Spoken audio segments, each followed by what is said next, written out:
Come gather round the story fire, come gather round and see the monsters and the magic both made by you and me. Before we begin, I want to say one thing about today's reading. Part of this chapter is a scholarly analysis of a fairy tale. Some passages are beautifully clear, while others ask us to slow down and sit with an idea for a while. And that's okay.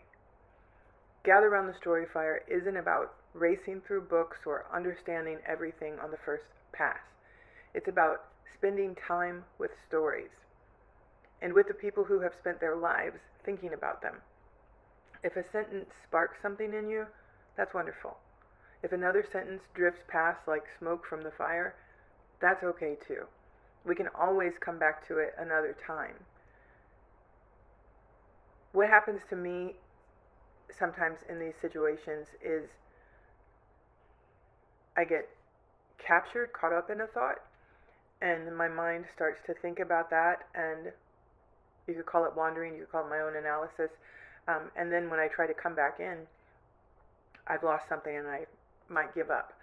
But I want to give permission that it's okay if you hop off and wonder about something and it leads you to journal or to have a small or large epiphany. That's great. You can always come back and hear the rest of it or restart yourself another time. I just don't want anyone to ever denigrate or punish themselves for getting distracted because you zoned out thinking about how much you didn't understand, or zoned out because you got caught on an idea that came along. Just let your brain experience. Around Whistlepig Tales Studios Storyfire, we're going to read grim, folklore novels, mythology, psychology, history, children's book, like we did last week with Where the Wild Things Are, and the occasional difficult chapter. We'll never rush. We won't pretend that everything is simple, and we will keep each other company while we think. That's all. So, hang in there with me. Let's explore some thoughts. Let's walk through this forest till we can sit down by the story fire at our own pace. Thanks. Here we go. Welcome to Gather Round the Story Fire. My name is Jill Foot-Hutton, and I am the imagination behind Whistlepig Tales Studio. Whistlepig Tales Studio is a place where craft and story and belonging come together, and I really enjoy leading workshops where, as much as I love the objects start to fall away, and what happens is I get the wonderful opportunity to watch people who think that they aren't creative or who have lost touch with their creativity, or whatever their story is, but they just get to come alive and not have any judgment. They get to make low consequence, autonomous decisions that are magical in some ways. And the metaphors found in fairy tales and fables and in guardian monster making, which is the cornerstone of Whistlepig Studio Tales practice, come to life. So today we're going to read about a fairy tale or two and also look into the interpretation of them. But before I ramble any further, let's see what the story has to teach us today. Today I'm going to be reading from Marie-Louise von Franz, and it's the interpretations of fairy tales. When I have a book like this, I don't read it all the way through from start to finish. I really enjoy short stories, and so I tend to just jump into a paragraph here, or not a paragraph, I tend to jump into a chapter here or a chapter there, whatever I feel like reading. And today I opened up to shadow, anima, and animus in fairy tales.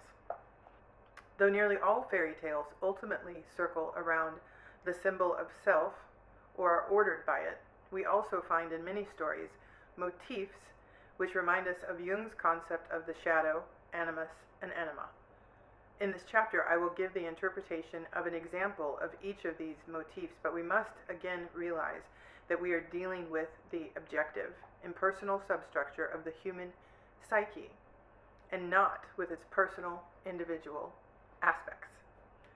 The figure of the shadow in itself belongs partly to the personal unconscious and partly to the collective unconscious. In fairy tales, only the collective aspect can occur, the shadow of the hero, for instance. This figure appears as a shadow hero, more primitive and more instinctive than the hero, but not necessarily morally inferior. In some fairy tales, the hero or heroine has no shadow companion, but displays in themselves both positive and negative traits, sometimes demonic traits. We must ask, therefore, in what psychological circumstance does the hero image split into a light figure and a shadow companion? A division of this sort often occurs in dreams in which an unknown figure appears for the first time, and the split indicates that the approaching content is only partially acceptable to consciousness. Becoming conscious of something presupposes a choice on the part of the ego. Generally, only one aspect of the unconscious content can be realized at one time, the other aspect being rejected. The shadow of the hero is therefore the aspect of the archetype, which has been rejected by collective consciousness, even though the shadow figure in fairy tales is archetypal. From its characteristic behavior, we can learn a great deal about the assimilation of the shadow in the personal realm. In order to illustrate this, I shall take the Norwegian story, Prince Ring. Although collective, this tale provides analogies to the individual problem of the integration of the shadow and shows what features of this process are typical and general. Prince Ring. Ring, the son of a king, while out hunting one day, was captivated by the sight of a fleet hind with a golden ring around her horns. Wildly pursuing her, he became separated from his companions and rode into a thick fog in which he lost sight of the hind. Slowly he made his way out of the wood and came to a beach where he found a woman hunched over a barrel. Approaching, he saw the golden ring lying in the barrel, and the woman, guessing his desire, suggested that he take the ring. As he reached into the barrel, he found that it had a deceptive bottom, so the deeper he reached, the farther away the ring appeared to be. When he himself was halfway down, the woman flipped him in and made the cover secure and rolled the barrel into the surf, and the outgoing tide bore him away. After a very long time, the barrel was washed ashore, and Ring climbed out on a strange island. Before he had time to get his bearings, a huge giant picked him up out of curiosity and carefully carried him home as company for his giant wife. These old giants were very affable and deferred to the king's son's every wish. The giant freely showed the youth his treasures, only forbidding him to enter his kitchen. Prince Ring felt an immense curiosity to know what was in the kitchen, and twice was on the verge of entering, but stopped himself. The third time, he had the courage to look, and a dog called out several times, "Choose me, Prince Ring, choose me!" After some time, the giants, knowing that they would soon die, told Ring that they were about to depart this life, and offered to give him anything he chose. Ring recalled the dog's urgent plea and asked for what was in the kitchen. The giant was not well pleased, but consented. The dog, called Snatty Snatty, leapt up wildly in his joy at being with Ring, and the prince was a little afraid. They journeyed to a kingdom on the mainland, and Snatty Snatty told Ring to ask the king for a small room where he might spend the winter as a guest of the palace. The king welcomed him, but the brow of Rauder, his minister, grew dark with jealousy. Rauder pressed the king to hold a contest wherein he and the new guest would cut down trees to see who could make the biggest clearing in the forest in a single day. Snatty Snatty urged Ring to get 2 axes, and they both began the task. By evening, Snatty Snatty had felled half again as many trees as the minister. Then, at Rauder's urging, the king ordered Ring to kill 2 wild bulls in the forest and return with their skins and horns. In the encounter, Snatty Snatty came to the aid of Ring, who had been knocked down, and ferociously killed the bulls. He stripped them of their skins and horns, which he brought to the castle, and Ring was greatly lauded for the deed. Next, Ring had to recover the 3 most precious objects, objects now in the possession of a family of giants in a nearby mountain: a golden suit of clothes, a golden chessboard, and shining gold itself. If he could retrieve these, he might then marry the king's daughter. Carrying a big sack of salt, man and dog, Ring, holding on to the tail of the dog, laboriously climbed the steep mountain and with difficulty arrived at the top. They found a cave, and looking through the opening they discerned 4 giants sleeping around a fire, over which boiled a pot of groats. Swiftly they dumped the salt into the pot. When the giants awoke, they fell greedily on their meal, but after a few mouthfuls the giant mother, who was terrible to look at, roared with thirst and begged her daughter to fetch water. The daughter agreed only on condition that she should have the shining gold. After a furious scene, the giant mother relinquished it to her.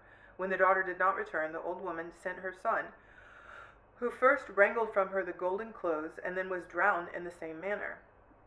The ruse also worked with the husband, who took with him the golden chessboard, the only difference being that the old man rose again as a ghost to be finally beaten down. The prince and Snotty Snotty then faced the terrible witch's giantess, and, as Snotty Snotty pointed out, no weapon could penetrate her. She could only be killed with the cooked groats and a red-hot iron. When the witch saw the dog in the entrance to the cave, she croaked, "Oh, it is you and Prince Ring who have killed my family." They joined in a desperate struggle, and she was brought to her death. After burning the corpses, Ring and Snotty Snotty returned with the treasures, and Prince Ring became engaged to the king's daughter. On the evening before the marriage, the dog begged to exchange places with Ring, with the result that he slept in Ring's bed and Ring slept on the floor. During the night, Rotter, intent on murdering Ring, stealthily entered the room with a drawn sword and approached the bed, but as he raised his arm, Snotty Snotty leaped up and bit off his right hand. In the morning, before the king, Rotter accused Ring of having wantonly attacked him. Then Ring produced the severed hand still gripping the sword, and the king thereupon had his minister hanged. Ring married the princess, and on the wedding night, Snotty Snotty was allowed to lie at the foot of the bed. In the night he regained his true form, that of a king's son, also named Ring. His stepmother had changed him into a dog, and he could only be redeemed by sleeping at the foot of the bed of a king's son.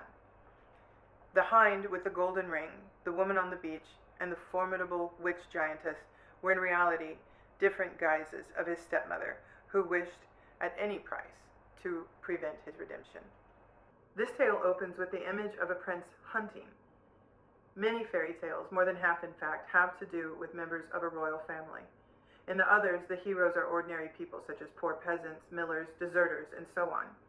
But in our story, the main figure represents a future king that is a still unconscious element, which is capable of becoming a new collective dominant, and which will make possible a deeper understanding of the self. The prince chases a deer that has a golden ring between its horns.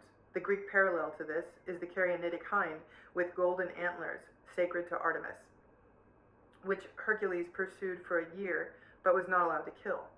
In one version of the myth, he finally finds her in the Hesperides under the apple trees, which bestow eternal youth. Artemis, the famous huntress, is often transformed into a deer. In other words, the hunter and the hunted are secretly identical. The hind frequently shows the way or finds the most advantageous point for the crossing of a river. On the other hand, she sometimes lures the hero to disaster or even to death by leading him over a precipice or into the sea or a swamp. She can also nurture an orphan or an abandoned child. The stag often carries a ring or a precious cross between his horns, or he may have golden horns. By depicting a hind with horns, our fairy tale indicates that the deer is feminine, an anima motif, and at the same time assigns horns to her as a masculine trait, thereby implying that this is a hermaphroditic being which unites the elements of the anima and the shadow. A medieval tradition tells us that when the stag feels old, he first eats a snake and then swallows enough water to drown it. At the same time, however, the snake poisons him, and the stag must shed his antlers to rid himself of the poison. Once the poison is gone, he may grow new horns. Therefore, a father of the church declares, the stag knows the secret of self-renewal. He sheds his antlers, and thus should we learn to shed our pride. The shedding of the antlers is probably the natural basis of all the mythological transformation attributes of the deer. In medieval medicine, the bone in the heart of the deer was thought to be beneficial for heart trouble. To sum up, the deer symbolizes an unconscious factor which shows the way that leads to a crucial event, either toward rejuvenation, that is a change in personality or in the beloved, or into the beyond, as in the Hesperides, or even to death. Furthermore, the deer is a bearer of light and of mandala symbols, the circle and the cross. Like Mercurius or Hermes, the deer seems to be a typical psychopomp, a guide into the unconscious. Functioning as a bridge to the deeper regions of the psyche, it is a content of the unconscious which attracts consciousness and leads it to a new knowledge and new discoveries. As the instinctive wisdom that resides in man's nature, the deer exerts a strong fascination and represents the unknown psychic factor which endows all images with meaning. Its death aspect arises when consciousness has a negative attitude toward it. Such an attitude forces the unconscious into a destructive role. In our tale, the deer bears a ring on its horns, and the king's son is called Ring, thereby revealing that the stag carries an essential component of the prince's own nature, namely his undomesticated instinctive side. Together, they are the complementary sides of that psychic entity of which the prince is the anthropomorphic aspect. At first, he is an aimless hunter, having not yet discovered his individual forms of realization. Incomplete, he represents merely the possibility of becoming conscious. Therefore, he has to find his own consciousness in the same way the allegory swallows and integrates its opposite in the form of a snake, in some versions, a toad. It is therefore understandable that the deer possesses the secret in the prince's renewal and completion. The golden ring, which is a symbol of wholeness, the prince goes hunting in the woods, that is the unconscious realm, and gets lost in a fog so that the vision is dim and all the boundaries are wrapped in mist.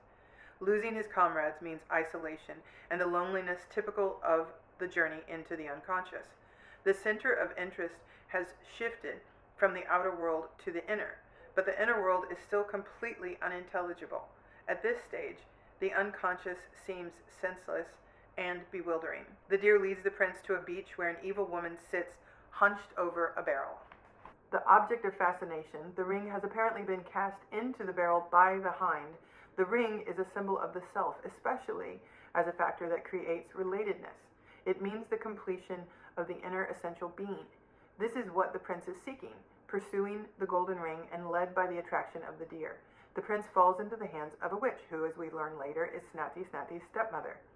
In masculine psychology, the stepmother is a symbol of the unconscious in its destructive role, of its disturbing and devouring character.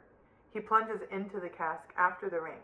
The stepmother swiftly shuts the cask and rolls it into the sea, a seeming misfortune which turns out to be fortunate, because he is thrown onto an island where he finds Snati and his magic double and helpful companion. Thus the stepmother has an equivocal character. With one hand she destroys, and with the other she leads to fulfillment. Being the frightful mother, she represents a natural resistance that blocks the development of higher consciousness, a resistance that calls forth the hero's best qualities. In other words, by persecuting him, she helps him. As the king's second wife, the stepmother is, in a way, a false wife, and since she belongs to the old system that the king represents, she must stand for the dull, leaden unconsciousness which accompanies ancestral social institutions and which works against the tendency to develop a new state of consciousness. This stubbornly negative unconsciousness has the shadow of the prince in thrall. When the hero is set adrift in the cask is the vessel that sustains him upon the waters, and in this aspect it is motherly and protective. Moreover, it allows the water currents to bear him to the unintended place. Looked at negatively, however, it denotes a regression into the womb and is a prison that isolates him. In this image, the confusion and feeling of being lost and unable to find a way out, suggested by the motif of the fog, are intensified. On the plane of psychological reality, this can be interpreted as a state of possession by an archetype. In this case, a state of possession by the mother. One can say that Prince Ring is now under the spell of a negative mother image which seeks to cut him off from life and to swallow him. The cask corresponds to the whale in the story of Jonah, and the prince's traveling in it is a typical night sea journey. It is, in other words, a state of transition in which the hero is enclosed in the mother image as in a vessel. But the cask not only imprisons the hero, it also prevents him from being drowned. This can be compared to a neurosis, which tends to isolate the individual and in that way protect him. The condition of neurotic loneliness is positive when it protects the growth of a new possibility of life. It can be a stage of incubation which aims at the inner completion of a more real and more definitely shaped conscious personality. This is the meaning of the cask for Prince Ring. Like the cask, the island is another symbol of isolation. It is generally a magic realm inhabited by otherworldly figures, and on this island there are giants. Islands often harbor projections of unconscious psychic sphere. For instance, there are islands of the dead, and in the Odyssey, the imprisoning nymph Calypso, the veiled one, and the sorceress Circe both live on islands, and in a way, both are goddesses of death. In our story, the island is not the hero's goal, but another stage in transition. In the sea of unconsciousness, the island represents a split-off portion of the conscious psyche. As we know, beneath the sea, islands are usually connected with the mainland. And here the island represents an autonomous complex, quite apart from the ego, with a kind of intelligence of its own, magnetic and evasive. It is a little island of consciousness, and its effect can be subtle and insidious. Undeveloped people frequently have incongruous and quite separate complexes that almost jostle one another. For instance, incompatible Christian and pagan concepts, which are not recognized as being mutually contradictory. The complex builds up its own field of consciousness, apart from the original field where the old viewpoint still prevails, and it is as if each is an independent island of consciousness within its own harbors and traffic. On this island dwell giants. Giants are characterized only by their size and have a close relation to natural phenomena. In folk belief, for example, thunder is thought to be giants bowling, or to be the resounding blows of storm giants hammering. Erratic stone formations are composed of stones tossed by giants in play, and fog appears when the giantesses hang up their washing. There are different families of giants: storm giants, earth giants, and so on. Mythologically, giants often appear as older people in creation, a race that has died out. There were giants in the earth in those days. From the Bible, Genesis 6:4. In some cosmologies, they are featured as the forerunners of human beings who did not make the grade. For instance, in the Edda, Surtur, the giant, is portrayed with a sword which separates the opposite poles, fire and ice, and Edda goes on to tell of the creation of the giant Ymir from the mixture of these opposites. Then Ymir was butchered, and dwarfs emerged as worms from his entrails. The Greek giants are the Titans who rebelled against Zeus and were slain by his lightning. In the Orphic tradition, men issued from the smoke of their burned flesh, or the giants become drunk with hubris and were therefore destroyed by the gods, and then men inherited their earth. Giants, therefore, are a supernatural race, older and only half human. They represent emotional factors of crude force, factors which have not yet emerged into the realm of human consciousness. Giants possess enormous strength and are renowned for their stupidity. They are easy to deceive and a prey to their own effect, and therefore helpless for all their might. The powerful emotional impulses they stand for are still rooted in archetypal subsoil, and when one falls victim to such boundless impulses, one is wild, overpowered, beside oneself, berserk, and one is as stupid as a giant. One may display gigantic strength and afterward collapse. In happier circumstances, one may be inspired and transported, as in the stories of saints who were helped by giants to build a church in a single night. This would be the positive harnessing of such untamed, half-conscious emotions. Then, in a white heat, man can accomplish a great task. On the island lives a married giant couple. At the beginning of the tale, the prince's parents were not mentioned. That is, the image of the parents was missing, an unusual lacuna in a fairy tale. And therefore, the giants are probably the energetic equivalent, an archaic form of the parents, since the king and queen are not present and the giants take over their role. There is no longer a ruling principle in consciousness, and it is therefore regressed into archaic form. There is always a dominating force of some sort, and if the ruling and guiding principle wavers, then there is a throwback to earlier ways. For instance, in Switzerland, the ideal of freedom was revered as a mystical bride, the idea of a social coherence without constraint. And whenever there is a threat from without, this ideal is quickened again, but in peaceful time, it slips from people's grasp, and they revive instead the idea of political associations. A similar state of affairs prevails now in the world at large, where giants, uncontrolled collective emotional forces, lord it over the earth. Society is unconsciously led by primitive and archaic principles. In the kitchen of the giant couple, Ring finds the dog called Snatty Snatty, who is the complementary other side of the hero.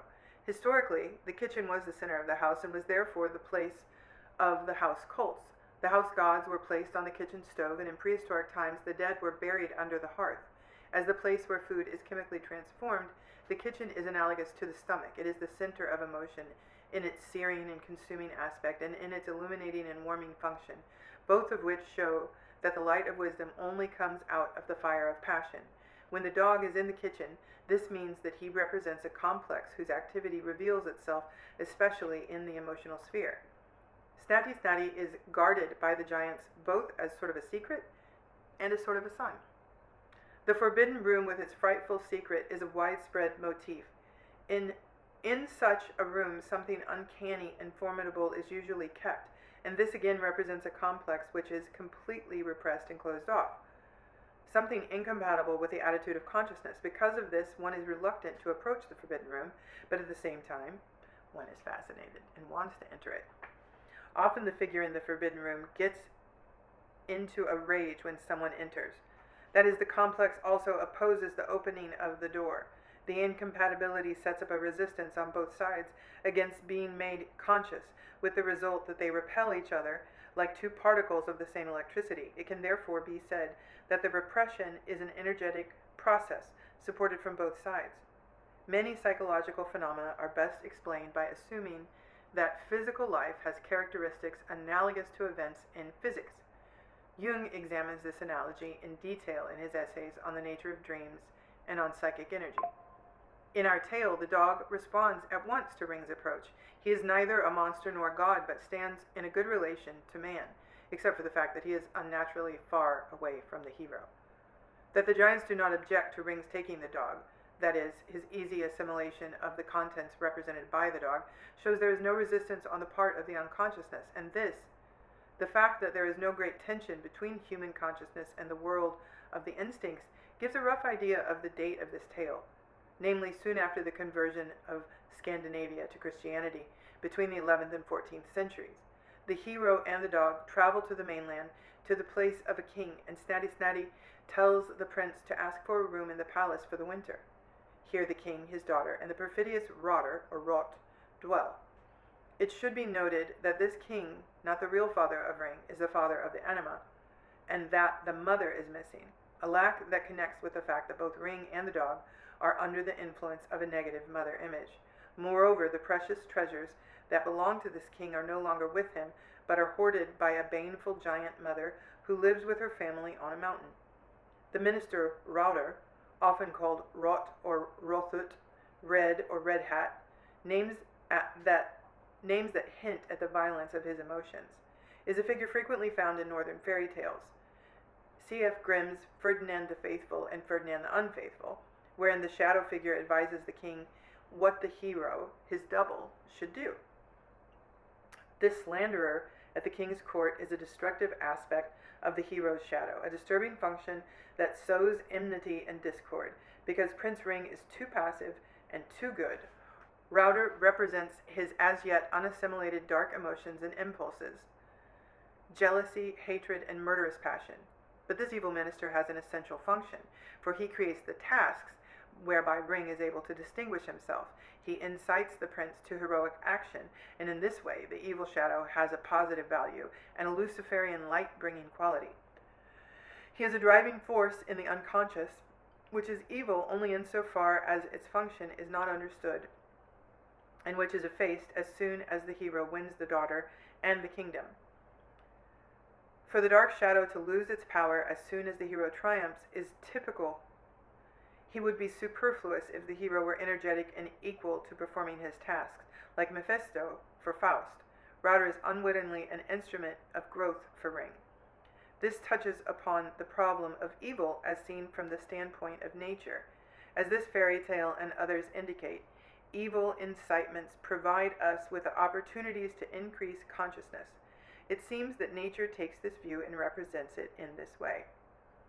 When we are able to see our own greed, jealousy, spite, hatred, and so on, then these can be turned to positive account, because in such destructive emotions is stored much life, and when we have this energy at our disposal, it can be turned to positive ends. The dominant characteristic of this false and crafty steward is envy, and envy is a misunderstood compulsion to achieve something within oneself that one has neglected. It springs from a vague awareness of deficiency in one's character, a deficiency that needs to be realized. It points to a lack which can be filled. The object of the envy embodies the object of envy embodies what one might oneself have created or achieved, and therefore is a fault that can be remedied. The figure of Router shows little that is animal-like or instinctive, but rather that which is sinister and shrewd, shadow qualities of which the hero could and should be conscious, contents that should fuse with and be contained in the archetype of the hero. This brings up the following question: to what extent do such negative factors support the king's position? Sometimes they are embodied in the king, in which case he himself imposes the impossible task on the hero, because the new system, personified by the hero, must demonstrate that it is stronger and better than the old one. In other words, that it will create a better state of collective psychic health and give a more abundant cultural life. That is the old king's secret justification for imposing formidable tasks on the one who aspires to inherit the kingdom. One can see this in the struggle between early Christianity and the old pagan gods. The early Christians felt more alive. They had greater vitality, new enthusiasm, and a hopeful attitude, and they were active socially, whereas the heathen were disillusioned and their esprit was worn out. Because of these things, the issue was decided. People watch for signs of vitality and join the movement that looks as if it will make them feel better and be better. This is how a new system demonstrates its superiority and wins the Anima, the king's daughter. In other words, the souls of men. Service at the court of the foreign king is a recurring image, and the hero who undertakes this is almost always the heir to the throne. The motif arises when ruling principle of collective consciousness becomes oppressive, and the time has come when it should abdicate. Turning to the tasks of the hero, one finds that they are generally the work of civilizing: the taming or slaying of wild animals, agricultural labor, the building of a church in a single night, and so on. One of the tasks in the present story is the felling of trees. That is the clearing of a place where the light of consciousness can fall into the realm of the unconscious and subdue a part of it. A wood is a region where visibility is limited, where one loses one's way, where wild animals and unexpected dangers may be present, and therefore, like the sea, it is a symbol of unconscious. Early man lived in jungles and forests, and the making of a clearing was a cultural step. The unconscious is wild nature, which swallows up every human attempt, like the forest against which primitive man must keep eternally vigilant. Aside from this, wood is vegetable life, an organic form that draws life directly from the earth and transforms the soil. Through plants, inorganic matter becomes living. Since plants take their nourishment in part from the mineral contents of the earth, they signify that form of life which is closely connected with inorganic matter, and this can be said to parallel the life of the body in its intimate connection with the unconscious. In order to accomplish the difficult tasks, Prince Ring has to have the help of his other shadow side, the dog, which increasingly takes the initiative. The two become strongly allied, and the hero acquires the help of the instincts in the form of the positive shadow. On the other hand, the helpful instinct provides the hero with the sense of reality that he needs and gives him roots in this world. Ring's second assignment is to vanquish wild bulls. The slaying of a bull was of primary importance in the Mithraic mystery rites, vestiges of which still exist in Spain and Mexico. The killing of a bull is an assertion and demonstration of the ascendancy of human consciousness over the wild emotional animal forces. Nowadays, the bull is not dominant in the unconscious psyche, On the contrary, our difficulty is to find the way back to our instinctive animal life, and in this story, the hero must assert his self-control and his masculine qualities before the dog can be redeemed. The next section of the tale has to do with the giants from whom the hero must recover the stolen treasures, and it is important that the action takes place on a mountain. In Hinduism, the mountain is connected with the mother goddess. Being close to the heavens, it is often the place of revelation, as in the transfiguration of Christ. In many creation myths, it signifies a place of orientation. For example, the initial appearance of 4 mountains at the cardinal points. The apostles and spiritual leaders of the church were identified with mountains by certain fathers of the church. The medieval author Richard de Saint Victor interprets the mountain on which Christ stands as a symbol of self-knowledge that leads to the inspired wisdom of the prophets. Often the mountain is the goal of a long quest, or the site of the transition into eternity. The mountain motif also denotes self. Summing up the aspects of the mountain symbolism that connect with our tale, we note that the mountain in the story has to do with the moon goddess in the person of the giant mother. The mountainside also marks the place, the point in life, where the hero, after arduous effort, climbing, becomes oriented and gains steadfastness and self-knowledge. Values that develop through the effort to become conscious in the process of individuation. Actually, the mother aspect is paramount, and in relation to the problem presented by the mother, the hero must make a tremendous effort and must be able to rely on his instinct. For this reason, Ring lets his dog lead him. Self-knowledge is symbolized by the precious golden objects that the prince finds on the mountain, and this knowledge is also symbolized by the salt which Ring tosses into the groats, inducing an agonizing thirst in the giants, so that they emerge from the cave and run to the sea one by one, and all are drowned. Salt is a part of the sea and has inherent bitterness of the sea. The idea of bitterness is also associated with tears and with sadness, disappointment, and loss. In Latin, sal also means wit or joke. Salt in alchemy is called the salt of wisdom because it endows one with a penetrating spiritual power, and it is a mystical world principle like sulfur and quicksilver. Thus, wisdom, a skeptical turn of mind, pungent sorrow, and irony may, according to Jung, all be symbolized by salt. Some alchemists prescribe salt as being the only means of overcoming the devil. On the other hand, in alchemy, salt is praised as the Eros principle, and it is called an opener and a uniter. From this we may conclude that salt symbolized the wisdom of Eros, from its bitterness together with its life-giving power, the wisdom acquired by feeling experiences. In the present tale, the Eros principle leads the hero on his quest, and the salt works to isolate the giants and make them beatable. The hero has a sort of spiritual attitude which is more resourceful than the slow wits of the giant. If we sum up the aspects of the shadow in this story, we see that there are 2 shadow figures, the dog and Router, an animal double and a malicious human double, 2 forms of the shadow, one positive and the other negative.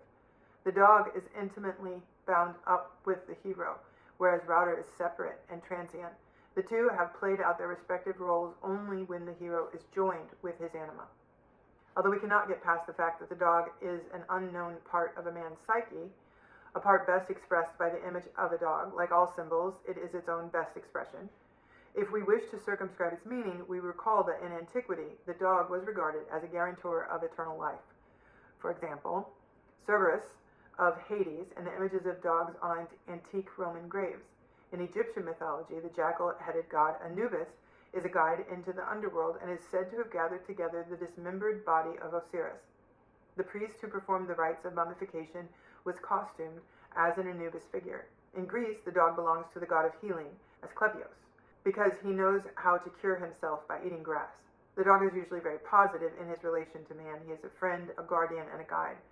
But as the carrier of frenzy or madness, hydrophobia, he was also much dreaded in earlier times and was thought to bring disease and pestilence. Of all animals, the dog is the most completely adapted to people, is most responsive to their moods, copies them, and understands what is expected of him. He is the essence of relationship. Snati, however, is not really a dog, and in the end we learn he is a prince, also called Ring, and also under the spell of the giant woman whom they finally overcome. He could not be released until he had slept on the wedding night at the foot of the bed of a prince who bore his name, and so one can say that this dog represents an instinctive urge which later turns into a human quality. One can also say that this animal drive, which needs and wants to be integrated, contains a hidden strain of the hero. The dog is the hero's complementary instinctive side, whose assimilation brings the hero's realization of himself into three-dimensional life.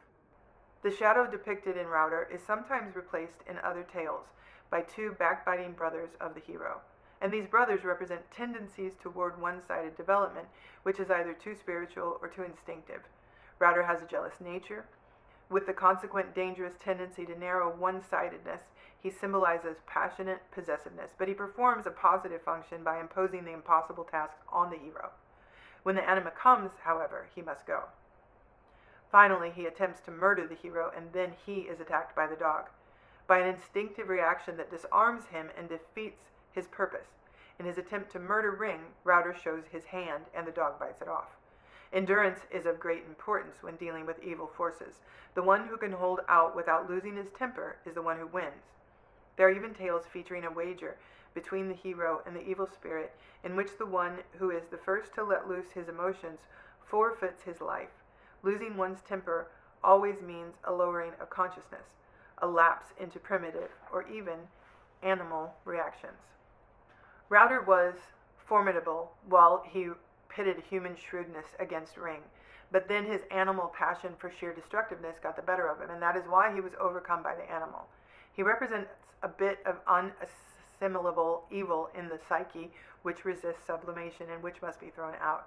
One alchemist observed that in the prima materia there is a certain intractable amount of terra damnata, accursed earth, that defies all efforts at transformation and must be rejected. Not all dark impulses lend themselves to redemption. Certain ones, soaked in evil, cannot be allowed to break loose and must be severely repressed. What is against nature, against instincts, has to be stopped by main force and eradicated. The expression, assimilation of the shadow, is meant to apply to childish, primitive, undeveloped sides of one's nature, depicted in the image of the child or the dog or the stranger. But there are deadly germs that can destroy the human being and must be resisted, and their presence means that one must be hard from time to time and not accept everything that comes up from the unconscious. Snatty turns out to be a prince, and one wonders why he had been transformed into a dog. This has to do with the dual nature of the instinct, which is an ambiguous phenomenon.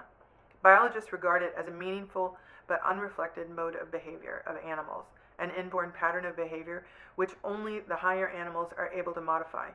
This pattern consists of two factors, a physical activity and a picture or image of the activity, this being necessary to energize the activity. The image works as a catalyst for the physical action and also represents the meaning of the action. Normally the two factors exist and work together, but they can be separated. If another image is substituted for the original one, the instinctive behavior can attach to the new image. Woodcocks, for instance, which were hatched out in a stove, addressed their mating play to the wooden clogs of the human attendants, the clogs for them being imprinted with the mother image. These images or pictures are what we call archetypal images. Snatty, therefore, in the psychic pattern or image in which the course of self-realization appears first as an instinct, but within which lies a human complementary side. The dog form of this drive derives from a false conception of individuation, a collective misconception entertained by consciousness, hence the curse of the stepmother. In every age there are widespread collective convictions about what constitutes the path of individuation. For example, in the Middle Ages, the idea that people should model their entire lives and their inner conduct on the life of Christ is what we would call individuation. Today there is a current notion that we are healed, fulfilled, and made complete when our physical instincts are normal, especially the sexual instinct. According to the Freudians, the root of all evil is sexual repression. If the amatory functions take their natural course, then everything is resolved and in order. Devotees of this belief bend their energy to this purpose, but often find they cannot get rid of their inhibitions in this way. Exactly because it is overvalued, this spontaneous thing cannot happen naturally. People saddle the instinct with psychological expectations and put a mystical idea of redemption into a biological fact. Thus, something which does not belong to the animal sphere has been projected onto it. Other examples of this sort of mixing can be found in the idea that the full meaning of life is celebrated when a communist or other social order enters one's country, and that one's highest ideals are then fulfilled, or the warrior idea of some cultures, as revived by the Nazis. The Nazis put the ideal of individuation into their program, but that ideal was spoiled and made soulless by false collective interpretations. The youth of the country gave it devotion, intensity, and willingness to sacrifice because they identified it with what we call individuation. Idealism and willingness to sacrifice are admirable in themselves, but they were given a false direction because the millennium is originally a symbol of the self. It caught their imagination. Or take the fantastic idea of women having children for the Führer. The underlying idea is that feminine productivity should be under a spiritual guiding principle, that women should not produce children like animals, but under the aegis of guiding life principle. But this was falsified by projection, and the wrong conception of spiritual development put too much weight on materialism, and thereby the women degraded themselves. When symbolic factors are repressed, they glut the instincts, and therefore they must be separated out so that the genuine instincts can function without being overloaded. As I have said, when people overemphasize sexuality, they put something in the animal sphere which does not belong there, and a real effort must be made to integrate the shadow in order to allow the instincts to function in some sort of harmony. If we depict the journey of the prince in a map-like fashion, his route turns out to be circular, like a ring, because the fourth station is secretly identical with the first, for both are ruled by the stepmother. The hero ultimately winds up at the place from which he started, but his circuit has netted him the dog, ring 2, the princess, and the kingdom. The whole process is a continuous adding on, a process of increasing completion, which is ordered like a mandala. This is a typical pattern in fairy tales. The course of these 4 stations leads deeper and deeper into the unconscious. Between stages 2 and 3, the hero leads the way, but between 3 and 4, the dog guides the hero. At the 4th station, all evil elements disappear. The giant couple on the island die of old age. The other giants, including the witch giantess, are killed, and Router is hanged. Stages 1 and 4 have a secret identity because they have to do with the same psychic complex realized on different levels. The hind, the seaside witch, and the giantess are secretly one and the same figure, the one who persecutes the 2 rings. The 4th stage also fulfills what was latent, marriage with the Anima and the emancipation of the second prince from bondage to his dog form, after having been freed earlier from the bondage to the forbidden kitchen. Only with the attainment of the self are the shadow and the Anima really one, because only then does the situation become stabilized. The 4th station structure occurs frequently in fairy tales that feature royal personages, and these tales generally conclude with a group formed by 4 persons. This fairy tale, in its entirety, represents an energetic process of transformation within the self, and one may compare to this the transformations that take place within an atom or its nucleus. To sum up what we discussed, the fairy tale does not represent a personal shadow figure, but the collective shadow of the collective hero figure. It consists of an animal double, which is positive, and an evildoer who is destructive. Actually, the animal double is more an undeveloped aspect of the self. This chapter goes on, but that's quite a lot to digest on its own, I think. And one of the goals of the work that happens at Whistlepig Tales Studio, the workshops that I offer and lead, and even when I teach, it's all about access, about making people feel welcome in spaces or places or with ideas that they might feel are beyond them, or might feel that they're not welcome to share their thoughts about. And I have to, in total transparency, while I was reading the analysis of the story about Prince Ring, there were so many times I wanted to stop and break it down into more layman's terms, or honestly look some of the things up and refresh myself about Jung's philosophies or Freud's philosophies, or with a myth that I don't have completely locked in and memorized, to bring those things back to me. But what comes through most in the story and in the analysis that I think is important is transformation. And that's in the Guardian Monster workshops, or Shadow Monster workshops are another thing that I do offer. It's all about transformation, and the point is that it's giving the individual power. Creativity is the power to transform, and we all have that power.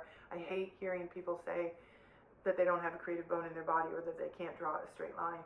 We all have some form of creativity, and the first step when I'm leading people is to get them to be comfortable and to get them to relax enough to just let something happen and see what's inside you, what comes out of your hands, what comes out of your imagination.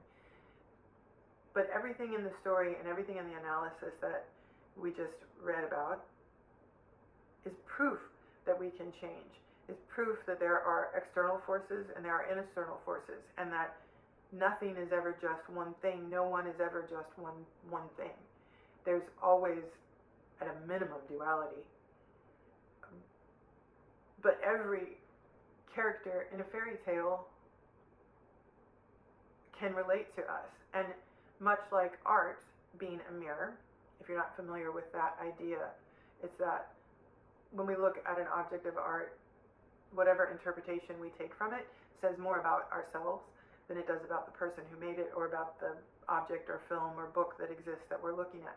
And so that's true of fairy tales. So if you had your own, I guess the most important thing I want to leave you with is whatever story I read and whatever notions I have about it myself, or whatever notions that Marie-Louise von Franz has about fairy tales, this book is a mirror for Marie-Louise von Franz. And then it becomes a mirror of ourselves. Because while I was reading this aloud, I was thinking of how it related to guardian monsters, which is a term that I came up with because it was taking the shadow aspects of life and thinking about what kind of creature would I need, what strengths would I need, physical traits would I need to fight this shadow realm. And it's looking at weaknesses or failings of the individual and thinking about the opposite, and then you find that you actually have the courage. Like, we can flip back and forth from being the shadow to being the light. And the shadow monsters, when I have a shadow monster workshop, I haven't talked about that really at all yet, but shadow monster workshops are about letting go and releasing things. But for both of them, the monster is a part of it. And so monster doesn't always mean, you know what, let's make it really simple. Almost everybody in the world knows about the Muppets, and Grover is a really common, well-known, lovable, furry old Grover. Many, I feel confident in saying many people know who Grover the Muppet is. And there's a storybook that maybe only people who were as old as me, who were born in the 70s, or who are from Western civilization, maybe know about this book, but it's called There's a Monster at the End of the Book, and throughout it, Grover is talking to you, the reader, so breaking the fourth wall in a storybook and talking to you about what's going to happen at the end of this book, that we're getting closer and closer and closer to a monster at the end of the book, and he tries all kinds of ways to stop us. And when we get to the end of the book, it's just Grover who's there, and he says, "Oh, and you were so worried all along, and it was just me." So he's fearing the shadow aspect, and it turns out it's just himself. And I think that right there is the magic that's involved in Whistlepig Tales studio workshops, is realizing that we are the monsters, but also we have the ability to step into the light. Just like in this Prince Ring story, there were so many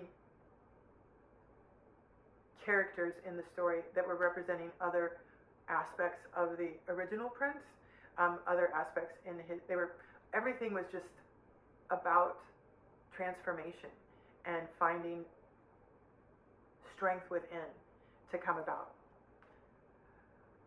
I don't know if this was the way that I want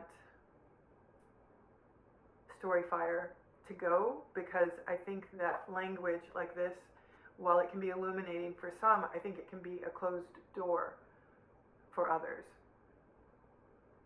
So if you stuck with me and listen to the whole thing. Good for you. If there was some part of it that you didn't understand, what I tend to do in those scenarios is just push on through and hope that the context will come back together. And if it doesn't, then I will go back and look something up. And you're like, who's got that kind of time? I'm just trying to listen to this while I'm doing something else. I'm just saying, if you feel shut out and excluded, those are ways that you can let yourself in the door. But I think you can also just have listened to the story about Prince Ring and probably glean some meaning in that yourself, that where you can find courage, where you can find strength, where you can find allies, and learning that sometimes when a bad thing happens, like a dark person like Router is in your world and they seem hell-bent on destroying you, that sometimes their efforts, when you stay true to your course and you know who you can believe in, sometimes that's just yourself, sometimes you have a dog, that sometimes that difficult time that shadow aspect is causing you is just there to help you overcome or achieve your goal. Is anything worth having? It's not usually easy. So even in that way, we can be grateful for the likes of Router that show up. Okay, that was a lot today. Thank you so much for listening. Remember, the monsters are yours, but so is the magic. Until next time. Come gather round the story fire, come gather round and see. The monsters and the magic both are made by you and me.